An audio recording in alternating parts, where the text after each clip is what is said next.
तळाशी गुरुदेव दत्त श्री स्वामी समर्थ. मी शीतल तुम्ही सगळ्यांचं आपल्या चॅनलमध्ये स्वागत करते आणि याची सुरुवात करते. म्हणजे उद्या आहे बुधवार 30 एप्रिल 2025. उद्या आलेली आहे अक्षय तृतीया. अक्षय तृतीया तुम्हाला माहिती आहे की अत्यंत शुभ मुहूर्त आहे. तर या दिवशी आपल्याला घरातल्याच काही वस्तूंचा एक अत्यंत प्रभावी उपाय करायचा आहे किंवा तोडगा म्हणा किंवा सेवा म्हणा ती करायची आहे. ती केल्याने अतिशय साधी सोपी अशी आहे बरं का. ती केल्याने खरंच सांगते तुमच्या घरामध्ये सुख, समृद्धी, धन, धान्य आणि जी काही अखंड लक्ष्मी तुम्हाला पाहिजे आहे घरामध्ये स्थिर असलेली ती अनंत पटीने वाढणार आहे त्या सेवेने, त्या उपायाने किंवा त्या तोडग्याने. तर तो उपाय तोडगा कशा पद्धतीने करायचा आहे उद्या दिवसभरामध्ये आणि तो कधी करायचा आहे, तर याबद्दल संपूर्ण माहिती जाणून घ्यायचीच असेल तुम्हाला तर नक्कीच व्हिडिओ पूर्ण बघा, स्किप न करता बघा, जेणेकरून तुम्हाला संपूर्ण माहिती व्यवस्थित कळेल. चला तर सुरुवात करूया. तर मंडळी उद्या अक्षय तृतीया आहे आणि त्यात बुधवारी आलेली आहे, त्यामुळे अतिशय विशेष महत्व, अतिशय महापुण्यकारक योग उद्या जुळून आलेला आहे. तर मंडळीनो, अक्षय तृतीया आपणास माहिती आहे की या दिवशी भरपूर जण शुभ गोष्टींची खरेदी करतात आणि कसं असतं, प्रत्येकालाच या शुभ गोष्टींची खरेदी करता येईल असं नाही आहे. कारण की प्रत्येकाची यथाशक्ती जी काही परिस्थिती आहे ती सगळी सारखी नसते. कोणाची कमी, कोणाची जास्त, कोणाची अति जास्त, कोणाची खूपच खराब, अशा प्रकारची कंडिशन असते. आता आम्ही जे काही उपाय सांगतो किंवा तुम्ही सोनं चांदी खरेदी करू शकता किंवा इतर काही वास्तू वाहन खरेदी करू शकता, पण हे प्रत्येकाच्या आवाक्यात असेल असं नाही. पण आज मी तुम्हाला जो काही उपाय सांगणार आहे किंवा ज्या गोष्टींचा तुम्हाला तोडगा किंवा उपाय करायचा आहे तो फक्त आणि फक्त तुम्हाला घरामध्ये ज्या गोष्टी आहेत त्याचाच करायचा आहे. आता प्रत्येकालाच, आता तुम्हाला माहिती आहे की सोनं चांदी आता हे एक म्हणजे फॅड निघाला आहे की बा अक्षय तृतीयेला सोनं चांदी खरेदी केलंच पाहिजे. पण मला तरी असं वाटतं की बा पहिलेच्या काळामध्ये ज्यावेळेस अक्षय तृतीयेचा या तिथीचा किंवा ज्यावेळेस उगम झाला असेल किंवा जी पद्धत म्हणजे चलनामध्ये आली असेल अक्षय तृतीयेची तिथी, तर त्यावेळेस तरी सोनं चांदी खरेदी करणं ह्या गोष्टी त्यावेळेस होत्या का, याचा पण आपण विचार करायला पाहिजे. तर नक्कीच आपल्याला आपण कुठल्या गोष्टीला जास्त महत्त्व द्यावं आणि आपल्याकडे समजा आता नाही आहे आपली कंडिशन ती सोनं चांदी खरेदी करण्याची, कारण की आवाक्याच्या बाहेर आता अक्षरशः सोनं चांदीचे भाव गेलेले आहेत. त्याच्यामुळे विनाकारण हट्टापायी किंवा नाही अक्षय सोनं चांदी खरेदी केलीच पाहिजे या दिवशी, या हट्टापायी विनाकारण उसनं कर्ज काढून ते तुम्ही खरेदी करू नका. मी खरं सांगते, एक साधा सोपा उपाय जर तुम्ही ह्या दिवशी मी सांगितलं केला ना, तर अनंत पटीने, लाखो पटीने तुमच्या घरामध्ये खरं सांगते सुख, समृद्ध, धान्य आणि खरं सांगते की अखंड लक्ष्मी देखील तुम्हाला प्राप्त होऊ शकते, तुमच्या घरात नांदू शकते. आणि जी काही पगार पाणी असेल, जे काही धनधान्य तुमच्या घरामध्ये म्हणजे आता आहे त्याच्यामध्ये उत्तरोत्तर वाढ देखील होऊ शकते भविष्य काळामध्ये. तर नक्कीच आता आपल्याला उद्या काय आणि कशा प्रकारे तोडगा करायचा आहे ते तुम्हाला सांगायला सुरुवात करते. तर मंडळीनो, आता तुम्हाला सांगितल्याप्रमाणे प्रत्येकाच्या आवाक्यात असेल असं नाही की आपण उद्या अक्षय तृतीयेला काही गोष्टींची खरेदी करावी. तर नक्की सांगेल की भले तुम्ही काही उद्या 1 रुपया सुद्धा खर्च करू नका, 1 रुपया सुद्धा खर्च करू नका. अशा प्रकारचा साधा सोपा मी उपाय सांगणार आहे, पण त्याचं फळ जे आहे ते अनंत पटीने मिळणार आहे. तर काय करायचं, तुमच्या घरामध्ये आता तुम्हाला माहिती उद्या अक्षय तृतीया आहे. उद्या आपणास माहिती की उद्या लक्ष्मी नारायण म्हणजेच माता लक्ष्मी श्रीहरी विष्णूंची पूजा मांडणी देखील करायची आपल्या घरामध्ये असते. अत्यंत शुभ दिवस हा माता लक्ष्मी श्रीहरी विष्णूंच्या पूजेसाठी, सेवेसाठी मानला गेलेला आहे. आणि त्याचबरोबर पितरांची सेवा सुद्धा उद्या आपल्याला करायची आहे. पण उद्या आपण ज्यावेळेस घरामध्ये श्रीहरी विष्णू माता लक्ष्मी यांची ज्यावेळेस पूजा मांडणी आपण घरामध्ये करू, त्यावेळेस आपल्याला त्या पूजेमध्ये एक अत्यंत महत्त्वाच्या काही गोष्टींचा समावेश करायचा आहे की जेणेकरून आपल्या घरामध्ये उत्तरोत्तर प्रगती होत राहील, सुख, समृद्धी, धनधान्य घरामध्ये नांदत राहील, अखंड लक्ष्मी देखील आपल्या घरामध्ये नांदेल. तर ती कशा पद्धतीने, आता ज्या वेळेस तुम्ही, आता तुम्हाला माहिती आहे की आपण उद्या ठीक आहे आपला उद्या दुपारी 2 वाजेपर्यंत अक्षय तृतीयेचा मुहूर्त आहे, म्हणजे वेळ आहे असं सांगितलं गेलेलं आहे, दुपारी 2 वाजेपर्यंत. त्यातल्या त्यात उद्या 12 ते 1 वाजेपर्यंत शुक्रचा घोरा असणार आहे. तर उद्या दुपारी 12 ते 1 पर्यंत शुक्रचा योग हा मोठ्या प्रमाणात असणार आहे, घोरा असणार आहे. तर या काळात आपल्याला किंवा तुम्ही ज्यांना शक्य नसेल या काळामध्ये करणं, तर नक्कीच सकाळी पहाटे ब्रह्ममुहूर्तापासून ते दुपारी 2 वाजेपर्यंत तुम्ही हा उपाय किंवा तोडगा करू शकता. सकाळी जर केला तर अतिशय उत्तम, काही हरकत नाही. तर आता आपल्याला काय करायचं आहे, उद्या तुम्हाला सांगितल्याप्रमाणे आपण ज्या वेळेस घरामध्ये सकाळी देवपूजा झाल्यानंतर आपण ज्यावेळेस श्रीहरी विष्णू माता लक्ष्मींची ज्यावेळेस आपण पूजा मांडणी करूयात, आणि आपणास सांगू इच्छिते उद्याची जी काही पूजा मांडणी तुम्ही करता त्याच्यामध्ये गणपती बाप्पांचा समावेश तर असतोच, कारण की कुठलीही पूजा गणपती बाप्पांच्या पूजेशिवाय सुरुवात होत नाही किंवा त्यांच्या तिथे स्थान असल्याशिवाय ती पूजा सुरू होत नाही. कारण की ती पूजा निर्विघ्नपणे पार पडण्यासाठी आधी गणपती बाप्पांची स्थापना त्या पूजेमध्ये करावीच लागते. देवघराच्या समोरच किंवा देवघराच्या बाजू जागा असेल तुम्ही तिथेच पूजा मांडणी करायची आहे उद्या माता लक्ष्मी श्रीहरी विष्णूंची. तर ही केल्यानंतर त्यामध्ये गणपती बाप्पांचा समावेश असावा, श्री विष्णू, माता लक्ष्मीची मूर्ती, माता लक्ष्मीची मूर्ती असेल तर माता लक्ष्मीची मूर्ती पूजेमध्ये ठेवायची आहे. अन्नपूर्णा मातेची मूर्ती ठेवायची आहे. माता लक्ष्मीची मूर्ती नसेल तर श्रीयंत्र घरामध्ये असेल तर श्रीयंत्र तुम्हाला तिथे ठेवायचं आहे पूजेमध्ये. कमळगट्ट्याची माळ ठेवून तुम्ही. आणि त्याचबरोबर जर तुमच्याकडे श्रीहरी विष्णूंची मूर्ती असेल, फोटो असेल तर तो ठेवा. मूर्ती नसेल तर सरसर बाळकृष्णाची जरी मूर्ती ठेवली तरी सुद्धा चालणार आहे. आणि अजून एक सांगते, श्रीहरी विष्णूंचा जर फोटो ठेवायचा असेलच, माता लक्ष्मी श्रीहरी विष्णूंचा, तर मी एक सांगते, माता लक्ष्मीची मूर्ती असेल किंवा फोटो असेल तर ती कमळामध्ये बसलेली अशाच प्रकारची उद्या पूजा करायची आहे, उभी असलेली करू नये. आणि सगळ्यात अतिशय उत्तम म्हणजे काय तर तुमच्याकडे फोटो असेल बघा, श्रीहरी विष्णू हे शेष नागावरती झोपलेले ह्याच्यामध्ये आहेत आणि माता लक्ष्मी त्यांचे पाय चेपत आहे. अशा प्रकारचा जर फोटो तुमच्या घरामध्ये असेल तर नक्कीच हा देखील पूजेमध्ये मांडायला विसरू नका. नंतर दक्षिणामध्ये शंख आहे, त्याची देखील उद्या आपल्याला त्या पूजेमध्ये पूजा मांडणी करायची आहे, पूजा अर्चा करायची आहे. ज्या काही लक्ष्मीकारक वस्तू तुमच्या घरामध्ये आहेत, श्रीहरी विष्णूंचे प्रतीक म्हणून ज्या काही गोष्टी घरामध्ये आहेत त्या सगळ्यांची म्हणजे मांडणी तुम्हाला त्या पूजेमध्ये करायची आहे. कारण की मी एक सांगू इच्छिते, उद्या बाहेर जाऊन एखादी गोष्ट खरेदी करण्यापेक्षा मला तरी वाटतं की आपल्या घरामध्ये ज्या वस्तू आहेत त्या वस्तूंची जर आपण उद्या मनोभावे श्रद्धेने पूजा अर्चा केली, त्या पूजेमध्ये ठेवून, तर अनंत पटीने जास्त प्रमाणात त्याच्यामध्ये वाढ तर होईलच आणि अनंत पुण्य देखील आपल्याला प्राप्त होईल. आता ही पूजा मांडणी केल्यानंतर आपणास सांगू इच्छिते, याच्यामध्ये काही गोष्टींचा समावेश करायचा आहे. आता तुम्हाला सांगितल्याप्रमाणे प्रत्येकाला तर शक्य नाही आहे उद्या काही शुभ गोष्टींची खरेदी करणं. तर काय करायचं, उद्या तुमच्या घरामध्ये बघा, प्रत्येकाच्या घरामध्ये मीठ हा असतंच. कधीही मीठ घरामध्ये संपू देऊ नये, त्याच्या अगोदरच आणायचं असतं, ही एक प्रथाच आहे. त्यामुळे प्रत्येकाच्या घरामध्ये मीठ असेलच. आणि आपणास माहिती आहे मिठामध्ये माता लक्ष्मीचा त्याच्यामध्ये अंश असतो.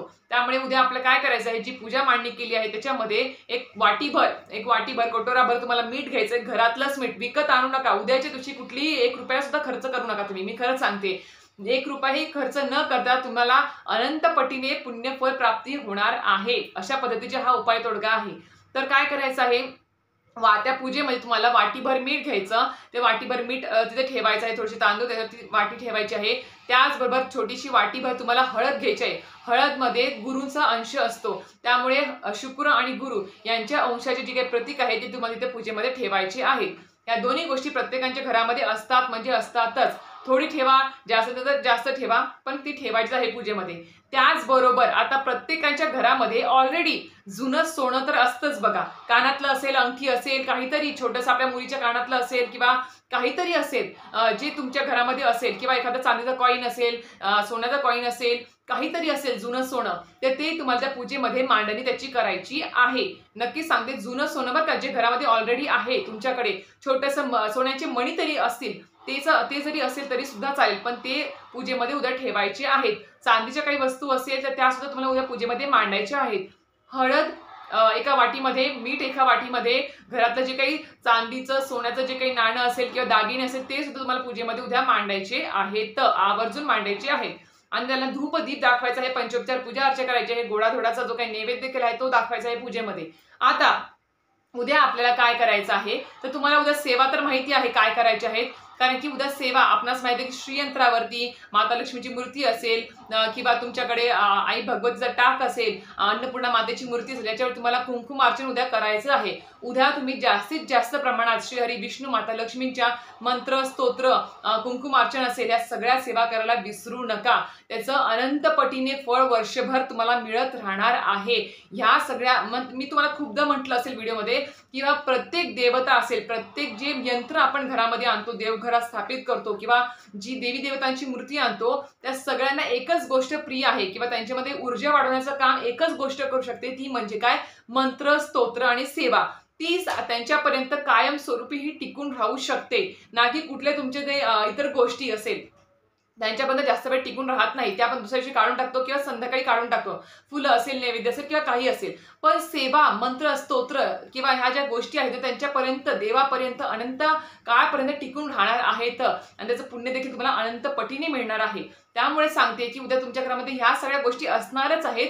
याचाच उद्या तुम्ही एक दिवसभरामध्ये 1 रुपया सुद्धा खर्च करू नका, खरंच सांगते, जेणेकरून तुम्हाला वर्षभर खर्चच करावा लागेल. उद्या फक्त घरातल्या या वस्तूंचीच उद्या सेवा पूजा अर्चा करा. बाकी कुठल्याही शुभ गोष्टींची खरेदी नाही केली तरी सुद्धा चालेल. मीठ, हळद प्रत्येकाच्या घरामध्ये असतंच. तर आता हे घेतल्यानंतर तुम्हाला सांगते सेवा काय करायचं तुम्हाला सांगितलं. जास्तीत जास्त प्रमाणात लक्ष्मीकारक स्तोत्र, मंत्र, कुंकुमार्चन असेल, ह्या गोष्टी श्री हरी विष्णूचं व्यंकटेश स्तोत्रम असेल, विष्णू सहस्रनाम स्तोत्र असेल, विष्णू सहस्रनाम नामावली असेल, यांची सेवा जास्तीत जास्त प्रमाणात करायची आहे. किंवा ओम नमो भगवते वासुदेवाय या मंत्र एक माळ त्याची करायची आहे. किंवा ओम महालक्ष्मीचे विद्महे विष्णू पत्नी धीमहि तन्नो लक्ष्मी प्रचोदयात् ही एक माळ करायची आहे. जास्तीत जास्त प्रमाणात करायला विसरू नका. महालक्ष्मी अष्टकमचं जास्तीत जास्त प्रमाणात पठण करायला उद्या विसरू नका.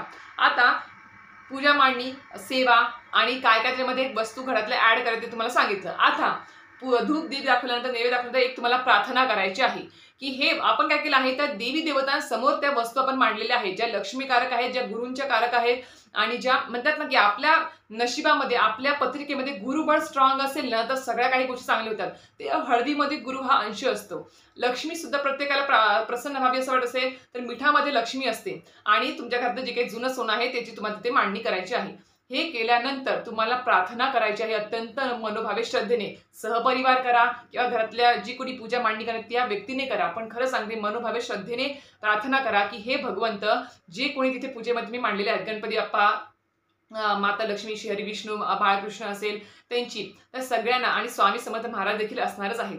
त्यामुळे त्या सगळ्यांना विनंती करायची आहे की हे भगवंता माझ्या घरामध्ये या ज्या काही वस्तू आहेत त्या माझ्या घरामध्ये अनंत काळ टिकू देत, त्याच्यामध्ये अनंत पटीने वाढ होऊ देत, लाख करोडो पटीने वाढ होऊ देत, उत्तरोत्तर याच्यामध्ये कधीही कमतरता भासू देऊ नको अशी तुम्हाला तिथे प्रार्थना करायची आहे. आणि जे काही लक्ष्मीकारक वस्तू या पूजेमध्ये मी मांडलेल्या आहेत त्या अनंत पटीने माझ्या घरामध्ये वाढतच राहू देत, कधी त्यात कमी नका राहू देऊ अशा प्रकारे तुम्ही तिथे प्रार्थना करायची आहे. घरामध्ये सुख समृद्धी नांदू दे, कधीही धनधान्याची कमतरता भासू देऊ नका. पांढरे तांदूळ जर तुम्ही तिथे ठेवले त्या पूजेमध्ये तरी सुद्धा चालेल, एखादं धान्य जे असतं ना तरी ठेवलं त्या पूजेमध्ये उद्या तरी सुद्धा चालणार आहे. तर अशा पद्धतीने तुम्हाला उद्या प्रार्थना करायची आहे त्या भगवंतांसमोर, माता लक्ष्मी, श्रीहरी विष्णू समोर. ही एकच प्रार्थना करा आणि स्वामींकडे की माझ्या घरामध्ये आत्ता जे ही वस्तू आहेत त्याच्यामध्ये अनंत पटीने वाढ होत राहू दे, उत्तरोत्तर प्रमाणामध्ये कधीही यामध्ये कमतरता भासू नका देऊ. अशा प्रकारे तुम्हाला प्रार्थना करायची आहे आणि तुमचा आशीर्वाद सदैव माझ्यावर, माझ्या संसारावर, कुटुंबावरती सदैव असू द्या अशा प्रकारे प्रार्थना करायची आहे. ही झाली खरी अक्षय तृतीयेची सेवा. असं नाही की म्हणजे अशा पद्धतीने तुम्ही जर खरं सांगते उद्या ही सेवा करा, काय ह्याच्यामध्ये अडचण आहे का, काही महागड्या गोष्टी सांगितल्या का, कुठली महागडी सेवा सांगितली का, नाही. ज्या घरामध्ये ऑलरेडी गोष्टी आहेत त्याचीच तुम्हाला पूजा अर्चा करायची आहे. चांदीचा सिक्का जर तुम्ही ठेवणार असाल सोन्याचा वगैरे तर त्याला तुम्ही स्वच्छ धुवून घ्या, त्याला हळद कुंकू गंध वगैरे लावा, पंचोपचार पूजा करून तो तांदळावरती ठेवायचा बरं का, नुसता ठेवू नका. वाटीत मध्ये तांदूळ घ्या किंवा तांदूळ ठेवा, त्यावर तो सिक्का ठेवायचा आहे. आणि सोनं घरामध्ये जे काही आहे त्याची सुद्धा उद्या तुम्हाला पूजा अर्चा करायची आहे. यामध्ये अनंत पटीने वाढ व्हावी अशी विनंती उद्या आपल्याला करायची आहे. अतिशय साधा सोपा उपाय आहे, पण तुम्हाला लाख पटीने पुण्य देणारा, लाख पटीने तुमच्या घरामध्ये अखंड लक्ष्मी प्राप्त करून देणारा हा उपाय आहे. मी खरंच सांगते उद्या कुठल्याही प्रकारचं अवाक्याच्या बाहेर जाऊन किंवा आपल्या म्हणतात ना की आपलं अंथरूण पाहून पाय पसरावं त्याप्रमाणेच आपण राहावं. आपलं म्हणतात ना की सगळ्यात मोठी संपत्ती जी आहे ती म्हणजे आपलं आरोग्य, आपलं आरोग्याला लाभणारे जे काही म्हणजे मनाला लाभणारे जे काही समाधान आहे ते आहे. त्यामुळे आपल्याला समाधान लाभू द्या, कुटुंबाला समाधान लाभू द्या. कधीही आवाक्या बाहेरच्या गोष्टींची खरेदी करू नका. डोक्यावरचं कर्ज वाढेल म्हणजे उसनं कर्ज काढून पैसे घेऊन सोनं चांदी खरेदी करणं याला काहीही मतलब नाही. वर्षभर ते पैसे फेडत बसावे लागतील तुम्हाला, उलट तुमच्या मागे व्यापच लागेल. तर अशा पद्धतीने करू नका. साध्या सोप्या पद्धतीने अशा पद्धतीने तुम्ही सेवा करा आणि उद्या जास्तीत जास्त प्रमाणामध्ये सेवा, पितरांची सेवा, हवन, तर्पण, अन्नदान, वस्त्रदान असेल, ह्या सगळ्या गोष्टी असेल, नंतर तुम्ही जलकुंभदान असेल ते सुद्धा करू शकता. आणि ह्या लक्ष्मीकारक सेवा जास्तीत जास्त प्रमाणात करा. खरंच सांगते तुम्हाला कधीच कुठल्या गोष्टींची कमी पडणार नाही. तर अशा प्रकारे तुम्हाला आजचा व्हिडिओ माहिती आवडली असेल तर नक्कीच व्हिडिओ लाईक आणि सबस्क्राईब करायला विसरू नका. श्री स्वामी समर्थ.